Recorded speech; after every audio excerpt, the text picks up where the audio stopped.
Hello students, agri object institute के digital platform पर एक बार आपका फिर से हार्दिक स्वागत करता हूं। तो जैसा कि बच्चों अपने उद्यान विज्ञान के अंतर्गत कौन सी सीरीज चल रही थी, तो सीरीज बच्चों अपने पास पोमोलॉजी चल रहा था और इसके अंतर्गत अपने सभी फ्रूट्स का अध्ययन कर लिया था। अब अपने पास देखो डिजीज का भी आपको करवा दिया, यानी disease of important fruit crops हो गए थे। उसके बाद में फिजियोलॉजिकल डिसऑर्डर हो गए थे फ्रूट क्रॉप्स के। और आज अपने पास फ्रूट क्रॉप्स के अंतर्गत क्या है, इंसेक्ट ऑफ फ्रूट क्रॉप्स हैं। ओके, और ये लेक्चर नंबर बच्चों अपने पास कौन सा है, 15वां लेक्चर है, यानी 50 नंबर का लेक्चर है। और इसके अंतर्गत पूरी पोमोलॉजी सीरीज अपनी कंप्लीट हो जाएगी। उसके बाद में अपने नेक्स्ट ओलेरिकल्चर सीरीज की ओर बढ़ेंगे। तो आप हमारे साथ बने रहें, आपको घर बैठे इसी प्रकार तैयारी करवाई जाएगी। बस शर्त ये है कि आप इस चैनल से जुड़ जाएं। चलो, तो जो बच्चे, अब आपको मैं थोड़ा सा बता देता हूं कि जो बच्चे ऑफलाइन कोचिंग भी लेना चाहते हैं, तो बच्चों अपने पास एग्रीकल्चर सुपरवाइजर का बैच स्टार्ट हो चुका है।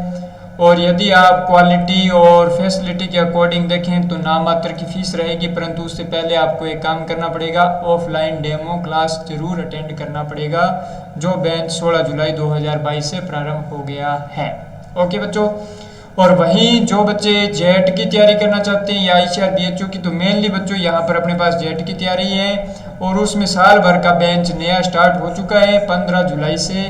तो वो बच्चे भी ऑफलाइन डेमो क्लास अटेंड करें और साल भर के लिए रजिस्ट्रेशन करवा सकते हैं। और उनकी भी फीस बच्चों अन्य सभी संस्थान, आपको मैं बता देता हूं कि राजस्थान के जितने भी संस्थान हैं और साल भर की उनकी फीस है, उससे कम फीस आपको यहीं मिलेगी। और कम क्वालिटी के मामले में भी आपको कोई कॉम्प्रोमाइज़ नहीं करना पड़ेगा। अधिक जानकारी के लिए आपको संस्थान के नंबर दिए हुए हैं, आप इन नंबरों पर कॉल कर सकते हैं। चलो बढ़ते हैं बच्चों आगे नेक्स्ट अपने टॉपिक की ओर। तो यहाँ पर देखो अपने पास आज क्या करने वाले हैं, important insect of fruit crops के। ओके बच्चों, तो ये अपने पास बटरफ्लाई रहती है। ओके, तो ये अपने पास कौन सी रहेगी, बटरफ्लाई। ओके, चलो अब देखते हैं अपने पास फलों के प्रमुख कीट। तो फलों के प्रमुख कीट में अपने 1 बाय 1 यानी कि हर एक क्रॉप के जितने भी एग्जाम पॉइंट ऑफ व्यू के अकॉर्डिंग फ्रूट इंसेक्ट हैं, उनमें से कैसे क्वेश्चन पूछे जा सकते हैं उसका अध्ययन करेंगे। तो यहाँ पर पहले अपने पास बच्चों बेर की फल मक्खी। तो सबसे पहले मैं बता देता हूँ कि बच्चों इनका क्या अपने को जूलॉजिकल नेम याद होना चाहिए, जूलॉजिकल नेम। ओके, या कहें तो इनका साइंटिफिक नेम याद होना चाहिए, न कि बॉटनिकल नेम। बॉटनिकल नेम बच्चों वनस्पतियों का होता है, ये अपने पास इंसेक्ट में आ जाते हैं, तो जूलॉजिकल नेम होगा इनका। तो बेर की फल मक्खी का बच्चों क्या नाम रहता है, तो ये अपने पास इस प्रकार की अपने फ्रूट फ्लाई रहती है। ओके, यह बेर का प्रमुख कीट रहेगा, बेर का प्रमुख कीट रहता है। और इसका नाम क्या रहता है बच्चों, कार्पोमिया विसुवियाना। इसका क्या नाम रहेगा, जूलॉजिकल नेम क्या रहेगा बच्चों, कार्पोमिया विसुवियाना रहता है। तो ये इसका साइंटिफिक नेम है। आपको इसी प्रकार शॉर्टकट नोट्स मेंटेन करते रहना होगा, ताकि आपको दोबारा जब रिवीजन करें तो आपकी तैयारी वेल परफेक्ट हो जानी चाहिए। और एग्रीकल्चर सुपरवाइजर की जब भी भर्ती आएगी तो आपको इस सिलेबस के बाहर कोई भी क्वेश्चन नहीं दिया जाएगा। अब बच्चों इसकी फैमिली भी अपने पास जेट वाले बच्चों के लिए इंपॉर्टेंट रहता है। तो इसकी बच्चों फैमिली भी क्या रहती है, टेफ्रिटिडी। इसकी फैमिली क्या होती है बच्चों, टेफ्रिटिडी। ठीक है ना, टेफ्रिटिडी ये परिवार से बिलोंग करता है इंसेक्ट। ओके, और 80% तक इसमें उपज का नुकसान हो जाता है। और बेर की फल मक्खी बच्चों यदि क्वेश्चन पूछा जाए कि अंडे कहाँ देती है, तो ये अपने पास फल के अंदर देती है, फल के अंदर देती है। एग यानी अंडे कहाँ देती है बच्चों, फल के अंदर देती है, परंतु इसमें प्यूपेशन स्टेज रहती है, प्यूपेशन अवस्था रहती है, वो बच्चों सोइल के अंदर रहती है। तो इस चीज़ को आप अलग से नोट कर सकते हैं। ओके, इसका नियंत्रण बच्चों मेलाथियन 0.5% से किया जा सकता है, यानी कि इंसेक्ट है तो इंसेक्टिसाइड का यूज किया जाएगा। तो यहाँ पर आपको इतना याद रखना है कि बेर की फल मक्खी यानी कि बेयर की फ्रूट फ्लाई है, ये बेयर का प्रमुख कीट है। इसका जूलॉजिकल नेम कार्पोमिया विसुवियाना है। इससे 80% तक उपज में नुकसान हो जाता है। ये अंडे कहाँ देती है? फल के अंदर देती है। इसमें प्यूपेशन स्टेज होती है, वो कहाँ होती है बच्चों? मृदा के अंदर होती है। और इसका नियंत्रण यदि बात करें तो मेलाथियान 0.5% हो जाता है। और वहीं बात करें बच्चों इसके प्रतिरोधी वेराइटी की, तो 2 दिया इसके प्रति क्या रहती है बच्चों? रेजिस्टेंट वेराइटी होती है। तो फल मक्खी प्रतिरोधी किस्म क्या रहती है बच्चों? 2 दिया, जिसके लिए मैंने क्या दे दिया? स्टार पॉइंट दे दिया। तो ये आपको याद करना पड़ेगा। ओके, बढ़ते हैं नेक्स्ट इंसेक्ट की ओर। चलो, अब बच्चों अपने पास बेयर का एक ही था, इंपॉर्टेंट इतना ही याद करना होगा। अब अपने पास बात करते हैं अनार बटरफ्लाई, अनार की तितली, अनार बटरफ्लाई। ओके, और मेनली बच्चों जितनी भी फ्लाई है वो मानकर चलो मोस्ट ऑफ किस गण से बिलोंग करेगी? डिप्टेरा गण से करेगी। किससे? डिप्टेरा गण से बिलोंग करती है। और इनकी जो लार्वल स्टेज होती है बच्चों फ्लाई की, तो वो क्या होती है बच्चों? मैगट होती है। ओके, यानी कि यदि आपको पूछा जाए कि बेर की जो फल मक्खी थी उसकी सर्वाधिक नुकसानदायक अवस्था कौन सी होती है, तो बच्चों मैगट होगी। चलो वहीं देखो अपने पास ये है, अपने पास अनार बटरफ्लाई। इसको अपने पास आइडेंटिफिकेशन कर सकते हैं, ये इस प्रकार का, यानी कि इसकी बॉडी पर ये इस विंग पंख होते हैं और पंख पर इस प्रकार के स्पॉटेड होते हैं, ब्लैक स्पॉट। चलो पहचान कर सकते हैं। ये अनार का बच्चों क्या रहता है? प्रमुख कीट रहता है। अब इसका नाम क्या रहता है बच्चों? वीराचोला आइसोक्रेट्स। इसका जूलॉजिकल नेम क्या रहेगा? वीराचोला आइसोक्रेट्स। हाँ सर आपने बता दिया तो याद हो जाएगा, वीराचोला आइसोक्रेट्स। यदि वीराचोला आपको नया नहीं दिया जाएगा तो ड्यूडोरेक्स, ड्यूडोरेक्स आइसोक्रेट्स, ड्यूडोरेक्स आइसोक्रेट्स नाम लिखा मिलेगा, जो नई बुक आ चुकी है उसमें दिया जाता है। चलो अब इसको बच्चों याद क्या करना है? तो इसको लाइक नहीं करना है। इसको अपने मान लीजिए लाइक नहीं करना है। सर क्यों लाइक नहीं करना है? तो बच्चों याद करवा रहा हूँ, ये लाइकेनिडी कुल की है, लाइकेनिडी, ये लाइकेनिडी कुल का इंसेक्ट है, ये लाइकेनिडी कुल का इंसेक्ट है। तो यदि आपको इतना एक्स्ट्रा याद कर सकते हैं तो आप याद कर सकते हैं, कोई दिक्कत नहीं है। नहीं तो आपको जितना ये नोट्स मेंटेन करवाए उतना ही आपको याद करना होगा। ओके, चलो इसका नियंत्रण कैसे करेंगे? तो बच्चों इससे कंट्रोलिंग के लिए, यानी कि फ्रूट को बटर पेपर्स में लपेट कर रखा जाना चाहिए। मेनली ये फ्रूट पर अटैक करती है, तो इसको बटर पेपर से लपेट कर रखना होता है। कार्बारिल या डाइमेथोएट 1 ml प्रति लीटर का छिड़काव कर सकते हैं बच्चों, डाइमेथोएट या कार्बारिल का। ओके, 1 ml प्रति लीटर। यदि 100 लीटर पानी में 100 ml डालकर छिड़काव कर सकते हैं। अब अपने पास नेक्स्ट कौन सा फ्रूट आ गया बच्चों? आंवले का छाल भेदक, आंवले का छाल भेदक, ठीक है ना। यानी कि अपने पास 12 कैटरपिलर कह सकते हैं, 12 कैटरपिलर ऑफ आंवला हो जाता है। ये इस प्रकार का रहेगा। तो ये छाल को भेदने वाला है, तो बच्चों इंडरबेला क्वाड्रिनाटा। इसका जूलॉजिकल नेम क्या रहने वाला है? इंडरबेला क्वाड्रिनाटा। तो ये देखो अपने पास इसका जूलॉजिकल नेम क्या हो जाएगा बच्चों? इंडरबेला क्वाड्रिनाटा, इंडरबेला क्वाड्रिनाटा। सर ये सभी याद करने हैं क्या? हाँ बच्चों ये सभी याद करने होंगे। तने में मोनोक्रोटोफास कीटनाशक के बच्चों क्या लगाया जाता है? इंजेक्शन लगाया जाता है। या अपने तने में जहाँ होल दिखाई देता है या छेद दिखाई देता है तो वहाँ अपने केरोसिन भी डाल सकते हैं रुई की सहायता से। तो यहाँ पर तने में मोनोक्रोटोफास इंसेक्टिसाइड का इंजेक्शन लगाया जाता है और ये अपने पास आंवले का प्रमुख कीट माना जाता है, इंडरबेला क्वाड्रिनाटा। ओके सर, चलो फिर बात करते हैं बच्चों पपीता के प्रमुख कीट। ओके, तो पपीता क्रो में बच्चों यहाँ पर अपने पास क्या है? सफ़ेद मक्खी, सफ़ेद मक्खी। और सफ़ेद मक्खी का बच्चों जूलॉजिकल नेम क्या रहेगा या साइंटिफिक नेम क्या रहेगा बच्चों? सफ़ेद मक्खी है ना, तो सफ़ेद मक्खी का बेमेसिया टेबेसाई, बेमेसिया टेबेसाई। ओके, तो ये इसका क्या रहता है, नाम रहता है। चलो हाँ सर आपने बता दिया, ये देखो बेमेसिया टेबेसाई। तो यहाँ देखो अपने पास ये लीफ कर्ल रोग का वाहक है, तो इसके लिए स्टार दे दिया बच्चों, यानी कि लीफ कर्ल डिजीज है, इसका वाहक होता है मेनली क्या होता है, सफ़ेद मक्खी ही होती है।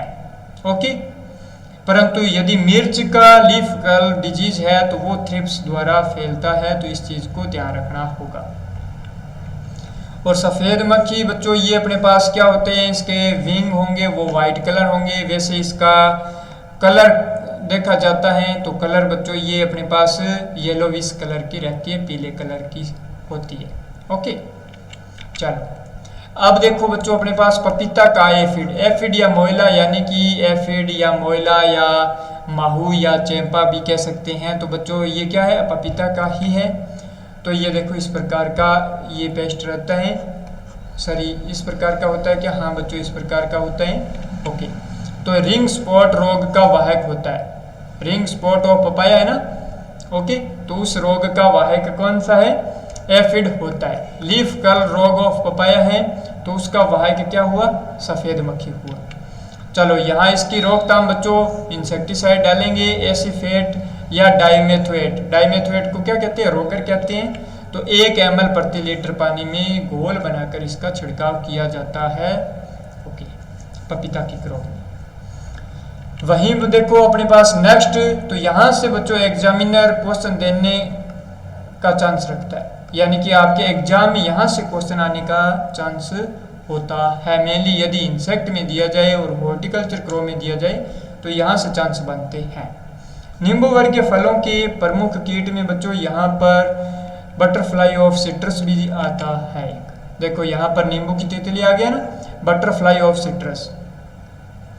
तो यहाँ पर butterfly of citrus very important रहता है। पेपिलियो डेमेलियस इसका क्या रहता है बच्चों, जूलॉजिकल नेम या साइंटिफिक नेम रहता है।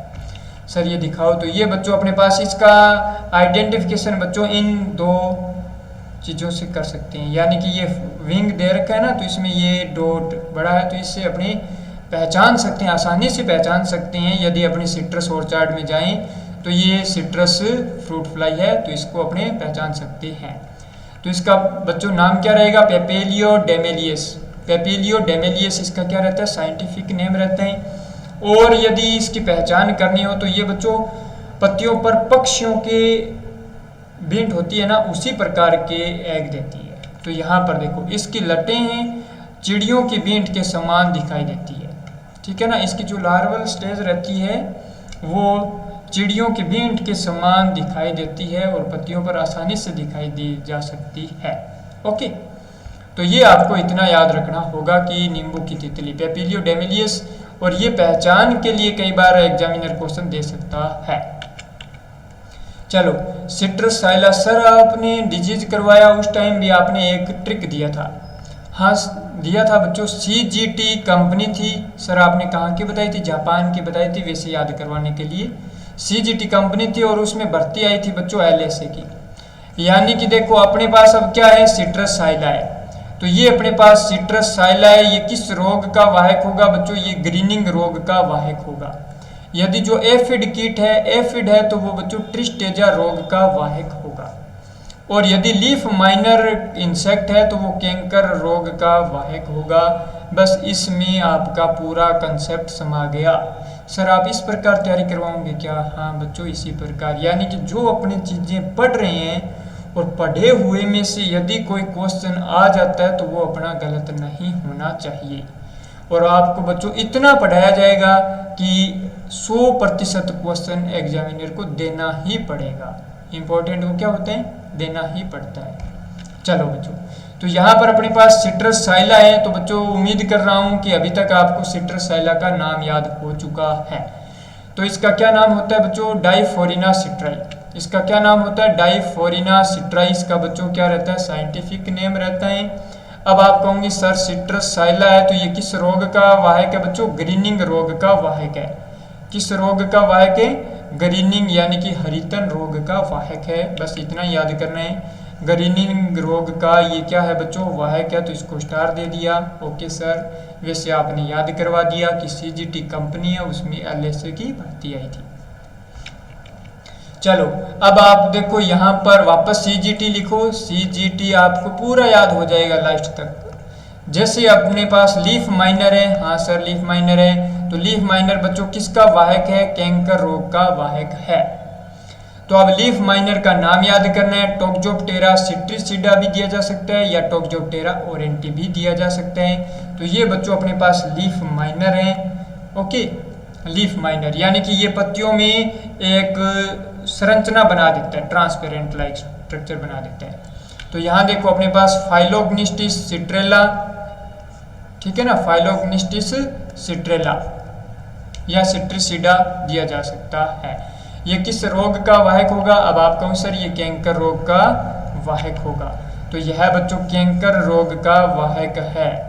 अन्यथा यदि आप पढ़ते रहेंगे तो बुक में कई बार इंपॉर्टेंट चीज़ों को हो सकता है पॉइंट ऑफ व्यू भी नहीं कर पाएंगे कि कौन सा इंपॉर्टेंट है कौन सा नहीं है। तो आप एग्री अब संस्थान से जुड़ चुके हैं तो आपको इतना पता लग जाएगा कि कौन सी चीज़ इंपॉर्टेंट है और उसको कैसे याद करनी है। चलो फिर अब अपने पास लास्ट देखो सिट्रस एफिड। अब आप कहोगे सर दोबारा CGT लिखो और LSA की भर्ती लिखो। अब एफिड है तो बच्चों ये ट्रिस्टेजा रोग का क्या होगा? वाहक होगा। तो यहाँ पर देखो बच्चों ये अपने पास सिट्रस का एफिड है, तो एफिड का नाम क्या रहेगा? टोक्जोप्टेरा ओरेंटी या सिट्रिसिडा। तो यहाँ पर टोक्जोप्टेरा ओरेंटी दिया जा सकता है या सिट्रिसिडा दिया जा सकता है। ओके, तो ये अपने पास टोक्जोप्टेरा ओरेंटी हो गया और ये किस रोग का वाहक रहेगा? ट्रिस्टेजा रोग का वाहक होगा। ये किस रोग का वाहक होगा बच्चों? ट्रिस्टेजा रोग का वाहक होगा। और ट्रिस्टेजा रोग बच्चों नींबू वर्गीय फलों में ज़्यादा लगता है ना, तो उसके प्रति अब आप देखो कि संवेदनशील कौन होता है? एसिड लाइम होता है, एसिड लाइम, या इसको क्या कह सकते हैं बच्चों? कागजी लाइम, कागजी लाइम, ठीक है ना। सिट्रस क्या हो जाएगा बच्चों? ओरेंटीफोलिया, ठीक है ना। तो ये एसिड लाइम हो जाएगा। इसका इंडिकेटर प्लांट भी कह सकते हैं, संवेदनशील है तो इंडिकेटर प्लांट भी किसको कहेंगे? कागजी लाइम को कहेंगे। अब अपने पास सिट्रस वर्ग का 5 नंबर इंसेक्ट है बच्चों, कौन सा? Fruit sucking moth. कौन सा बच्चों? Fruit sucking moth, fruit sucking moth. Moth बच्चों किस में आते हैं? मोथ बच्चों अपने पास आते हैं हेमिप्टेरा में। चलो तो यहाँ पर देखो अपने पास ये मोथ है, फ्रूट सकिंग मोथ। मोथ इसमें इस प्रकार देखो, इसको क्या लगा? ओथ, तो इसका नाम क्या रहेगा? ओथेरिस फुलोनिका। ओथेरिस फुलोनिका इसका बच्चों क्या हो जाएगा? जूलॉजिकल या साइंटिफिक नेम हो जाएगा। तो ये देखो ओथ्रिस फुलोनिका, ओथ्रिस फुलोनिका, ये फूल जैसा दिखाई दे रहा है सर? हमारे को तो नहीं दिखाई दे रहा है बच्चों, यूं सोचो, याद करना है। ओथ्रिस फुलोनिका हो जाएगा ना। तो ये आपने पहचान लिया। आप हो सकता है अब आप यदि सिट्रस के ऑर्चार्ड में जाते हैं तो वहाँ सिट्रस बटरफ्लाई भी देख कर पहचान सकते हैं कि ये सिट्रस बटरफ्लाई है। एफिड पहचान सकते हैं, ओके, लीफ माइनर पहचान सकते हैं। अब फल चूसक मोथ यानी फ्रूट सकिंग मोथ भी पहचान सकते हैं। और ये क्या रहता है बच्चों? सकिंग पेस्ट होता है। तो इसके केवल प्रौढ़ ही फलों का रस चूसते हैं, तो ये इंपॉर्टेंट है, यानी कि अडल्ट ही हानि पहुंचाएगा। इसका कौन? अडल्ट ही हानि पहुंचाएगा। इस चीज को ध्यान रखना होगा बच्चों, वेरी इंपॉर्टेंट है। Okay sir. अब अपने पास बच्चों आम के प्रमुख कीट। सर आम बड़ा प्यारा फ्रूट है, इसको क्या संज्ञा दी गई है? इसको बच्चों national fruit of India, national fruit of India यानी भारत का ये क्या रहता है? राष्ट्रीय फल होता है। इसको एम्बेसडर फ्रूट कहते हैं, इसको राजदूत फल कहते हैं। ओके सर, इतने सारे कहते हैं कि हाँ बच्चों इतने सारे इसके नाम रहते हैं। चलो जिन बच्चों ने हो सकता है पूरा लेक्चर नहीं देखा है तो वो सभी अपने पोमोलॉजी की सीरीज कंप्लीट देखें, ये आज का अंतिम लेक्चर चल रहा है। तो अब बच्चों अपने पास फल मक्खी है, किसकी है बच्चों? फल मक्खी है ये आम की, ठीक है ना, आम की फल मक्खी है। बेर की फल मक्खी हो चुकी है, कार्पोमिया विसुवियाना था। अब ये आम की फल मक्खी है सर, कैसे होती है? इस प्रकार की होती है बच्चों आम की फल मक्खी। और ये क्या कर देती है, आम में छेद करके अंदर चली जाती है और पूरे गुद्दे को अर्ध तरल रूप में बदबूदार कर देती है। तो इसके लिए सर क्या करना चाहिए, इसके लिए वेपर हीट ट्रीटमेंट करना चाहिए। और इसका नाम क्या होता है बच्चों, बैक्टोसेरा डोरसेलिस इसका नाम रहता है। इसका नाम क्या रहेगा बच्चों, बैक्टोसेरा डोरसेलिस इसका नाम रहता है। क्या नाम रहेगा, बैक्टोसेरा डोरसेलिस इसका नाम रहता है। Okay sir. अब इसकी क्या विशेषता बताइए कि इसके आक्रमण से आम का फल अंदर से सड़कर अर्ध तरल बदबूदार पदार्थ में बदल जाता है। ओके। और अब देखो इसके लिए क्या करना चाहिए बच्चों, वेपर हीट ट्रीटमेंट करना चाहिए, वाष्प उपचार, वेपर हीट ट्रीटमेंट किसके लिए बच्चों, बैक्टोसेरा डोरसेलिस के लिए करना चाहिए। दूसरा बच्चों ये वेरी इंपॉर्टेंट कीट है, क्वारंटाइन पेस्ट के अकॉर्डिंग यानी कि संगरोधन महत्व का इंपॉर्टेंट कीट है। आम की गुठली या स्टोन वीविल या आम का घुन भी इसको कह सकते हैं, घुन। ओके।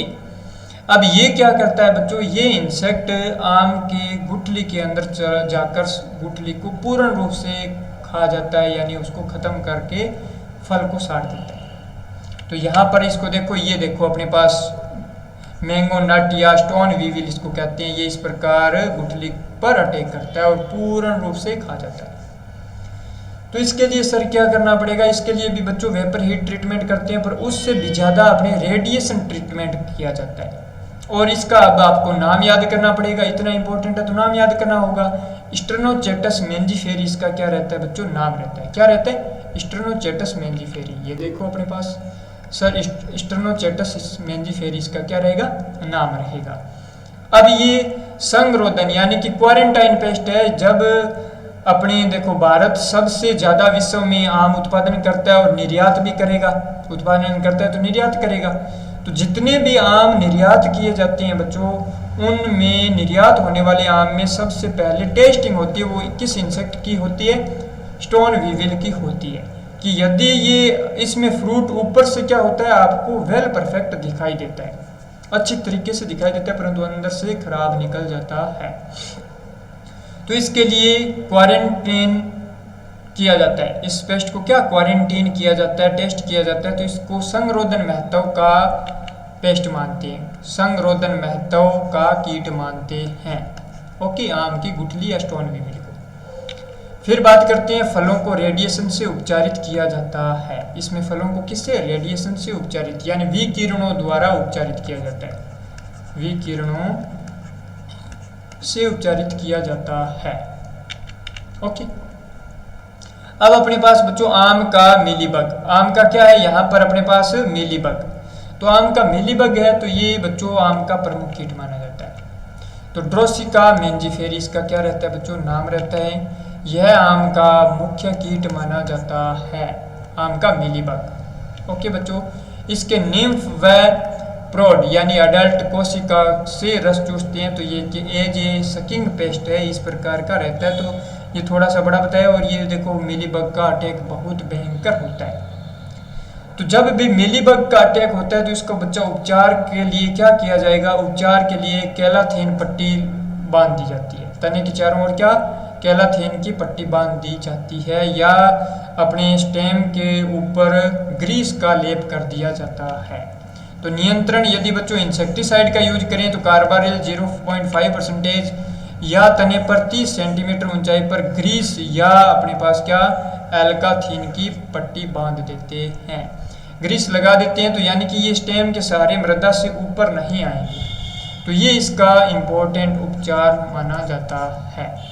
ओके सर, हाँ तो इतना आपको याद करना होगा। आम का मीलीबग, ड्रोसिका मेंजिफेरी आम का ये मुख्य कीट है।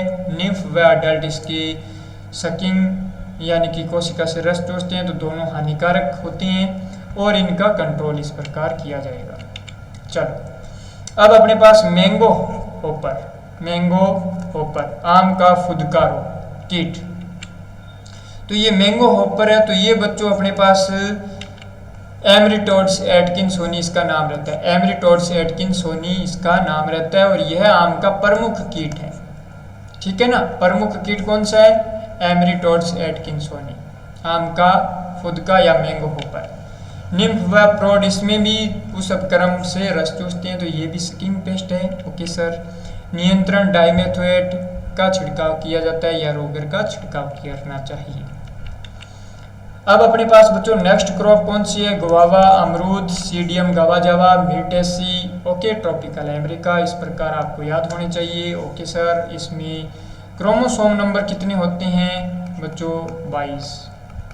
तो इस प्रकार याद कर सकते हैं। सर आपने पढ़ाया उसके बाद में हम भूले नहीं बच्चों, कैसे भूलेंगे? यदि जो बच्चा ईमानदारी से मेहनत कर रहा है वो भूल भी नहीं सकता है। ठीक है।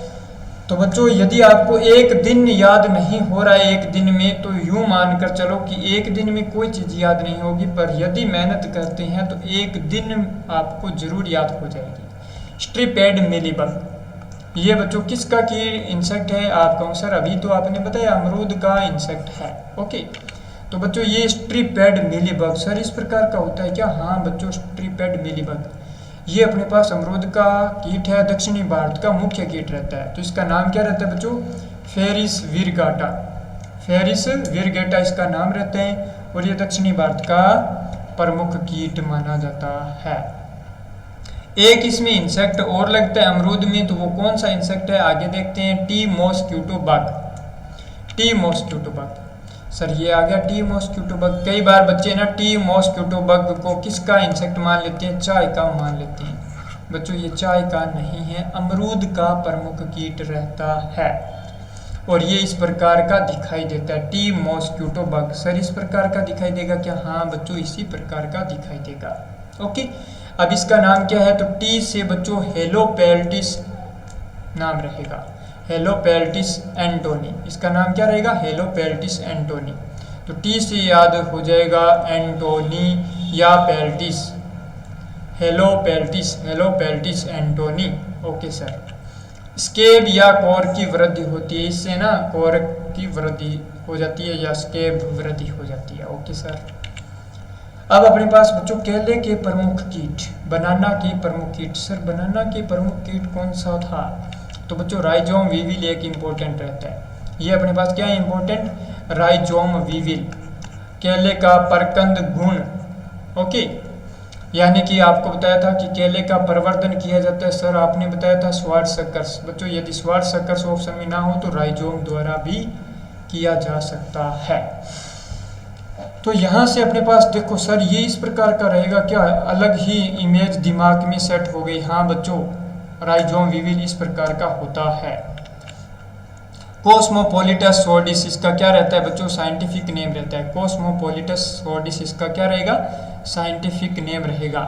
सर ये क्या है? एक मोनोफेगस कीट है, यानी कि एकल बक्सी कीट है बच्चों। तो इस कीट को याद करना जरूरी है। ये क्या है? एकल बक्सी कीट। एकल बक्सी कीट। अन्य कौन कौन से कीट हैं? तो बच्चों ध्यान रखना, yellow stem borer, yellow stem borer of rice, ये भी मोनोफेगस कीट रहता है। और आपका कौन सा बच्चों? फ्रूट फ्लाई ऑफ बेर,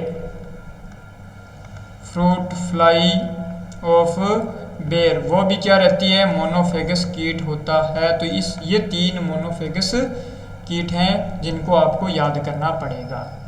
मेनली इन्हीं में से एक क्वेश्चन आपको क्या मेन एग्जाम में दिया जा सकता है। ओके, चलो सर। अब देखो बच्चों एफिड। एफिड ये किसका है बच्चों? एफिड है बच्चों ये बनाना का, यानी कि केले का। केले का है ना, तो इसका नाम ऐसा नहीं है कि सबका सेम हो जाएगा। इसका नाम बच्चों क्या होता है? Pentalonia नाइग्रो nervosa. तो इसका क्या नाम है बच्चों? Pentalonia नाइग्रो nervosa. सर याद करने होंगे क्या? हाँ बच्चों याद करने होंगे। ओके, क्योंकि आपको ऐसे थोड़ी मिलेगा गवर्नमेंट जॉब, आपको चीज़ें याद करनी होगी, आपको त्याग करना पड़ता है। आप कितना त्याग कर पाते हैं अपनी सफलता के प्रति? जितना त्याग करोगे सफलता उतनी मजबूत होती जाएगी। Pentalonia नाइग्रो nervosa. ओके, वाहक। वाहक बच्चों ये बंची टॉप रोग होगा किसका? केले का, उसका वाहक होता है। बंची टॉप ऑफ बनाना का वाहक होता है सर। हाँ ओके। अब अपने पास अंगूर के प्रमुख कीट। नेक्स्ट अपने पास कौन सा फल वृक्ष आ गया? अंगूर, grapes. Vitis vinifera, Vitaceae, Caspian Sea to, Armenia region, chromosome number 38। Okay, खाने योग्य भाग, पेरिकार्प। सब चीज़ें आपको याद होनी चाहिए। ओके सर, आप पढ़ा रहे हैं, हमारे को याद ना हो, ऐसा हो नहीं सकता। चलो बच्चों, यहाँ से देखो अपने पास थ्रिप्स, ये इसका क्या रहेगा? प्रमुख कीट रहेगा। तो ये इसमें बच्चों थ्रिप्स के सिम्टम इस प्रकार लीव्स पर देखने को मिल जाते हैं। इसका नाम क्या रहेगा? रीफिफोथ्रिप्स, रीफिफोथ्रिप्स क्रियुंटस, रीफिफोथ्रिप्स क्रियुंटस, रीफिफोथ्रिप्स क्रियुंटस। इस प्रकार आप याद करेंगे तो याद हो जाएगा। ओके सर, यह पत्तियों का रस चूसता है यानी कि सकिंग पेस्ट है। ओके, नियंत्रण क्या करेंगे? डाइमेथोएट यानी रोगर 1 ml प्रति लीटर छिड़काव किया जा सकता है। इस हिसाब से छिड़काव कर सकते हैं। चलो, फ्लिया बीटल। अब देखो बच्चों, कुछ चीज़ें आपको मैं याद करवाने की कोशिश, क्योंकि आपका एग्जाम थोड़ा सा सिंपल लेवल का आता है ना, तो आपको मैं बता देता हूँ। आपको डायरेक्ट याद रखना गर्डल बीटल। गर्डल बीटल किस क्रॉप का कीट है? तो गर्डल बीटल बच्चों सोयाबीन का प्रमुख कीट है, सोयाबीन का प्रमुख कीट है। 1 नंबर हो गया सर। 2 नंबर बच्चों, यदि बात करें हाडा बीटल, हाडा बीटल, तो हाडा बीटल किसका है बच्चों? भिंडी का, सॉरी बैंगन का है बच्चों, बैंगन का। 3 नंबर यदि बात करें तो blister beetle, blister beetle, beetle. Okay बच्चों, ब्लिस्टर बीटल, तो ये किसका कीट रहेगा? भिंडी का, माइलेब्रिस पुस्टुलाटा। हाडा बीटल का होता है बच्चों विग्नोट्यूक्टा पुंक्टाटा, एपिलेकाना विग्नोट्यूक्टा पुंक्टाटा, ये नाम रहेगा। गर्डल बीटल का नाम रहता है ओबेरिया ब्रेविस। चलो सर, इतने सब याद करवाएंगे क्या बच्चों? हाँ, इसी प्रकार आपको इन तीनों में से और एक फ्लिया बीटल, ये 4 हो गए ना अब अपने पास। इन 4 में से एक को एग्जामिनर में देना पड़ता है, यानी एग्जामिनर क्या करेगा? एग्जाम में देगा। आपको इतना याद करना कि कौन सा कीट किस क्रॉप का है। अब देखो अपने पास, ये देखो सर इस प्रकार का रहता है क्या? हाँ बच्चों, फ्लिया बीटल पहचान कर सकते हैं। ये देखो लीव्स को इस प्रकार कर देता है, यानी छलनी लाइक स्ट्रक्चर बना देता है। सेलोनेंटा स्ट्रिगिकोलिस, सेलोनेंटा स्ट्रिगिकोलिस, सेलोनेंटा स्ट्रिगिकोलिस किसका है नाम? Flea beetle of, flea beetle of बच्चों बोलो आगे, ग्रेप्स। ओके, चलो यह अंगूर का मुख्य कीट है। अंगूर का मुख्य रोग भी बताया था ना, डाउनी मिल्ड्यू, प्लाज्माफोरा विटिकोला। ओके सर, छाल में अंडे देता है। ये बच्चों अंडे कहाँ देता है? पत्तियों में, फलों में या छाल में? छाल में अंडे देता है, तो इसको भी स्टार लगा सकते हैं। क्या रहेगा? कार्बारिल 2.5 किलोग्राम प्रति हेक्टेयर के हिसाब से छिड़काव करना चाहिए। अब अपने पास बच्चों खजूर का रेड पाम वीविल, खजूर का सर ये आपने बताया था ना मोनोकोट प्लांट है। हाँ बच्चों, खजूर का रेड पाम वीविल, देखो damaging effect of red palm weevil. Okay sir, तो ये इसका राइनोकोफोरस फेरुजीनियस, राइनोकोफोरस फेरुजीनियस। आप ना इन इंसेक्ट को बच्चों कॉपी में नोट्स बनाओ, इसको 5-5 बार लिखो। यदि 5 बार आप ईमानदारी से लिखते हैं तो आपको 100% विश्वास दिलाऊंगा कि आपको याद हो जाएंगे। राइनोकोफोरस फेरुजीनियस किसका है बच्चों? खजूर है। राइनोकोफोरस रे से क्या हो जाएगा? राइनोकोफोरस फेरुजीनियस, इसका ये प्रमुख कीट है। तो खजूर का इस प्रकार अपने पास रेड पाम वीविल का नाम याद हो जाएगा। ओके सर, तो बच्चों आज का लेक्चर उम्मीद करता हूँ कि अच्छा लगा होगा। Thanks for watching. आपने उम्मीद कर रहा हूँ कि पूरा लेक्चर देखा है, और अधिक जानकारी के लिए बच्चों आप दिए गए ये नंबर हैं संस्थान के, इन पर कॉल कर सकते हैं और आप हमारे साथ बने रहें। अभी तक आपने चैनल को लाइक नहीं किया है तो लाइक करो, सब्सक्राइब करो और अपने मित्रों को इस लेक्चर को क्या करो बच्चों, शेयर करो, ताकि आपके साथी भी पढ़ सकें और आने वाले टाइम में जॉब लग सकें। Thank you students.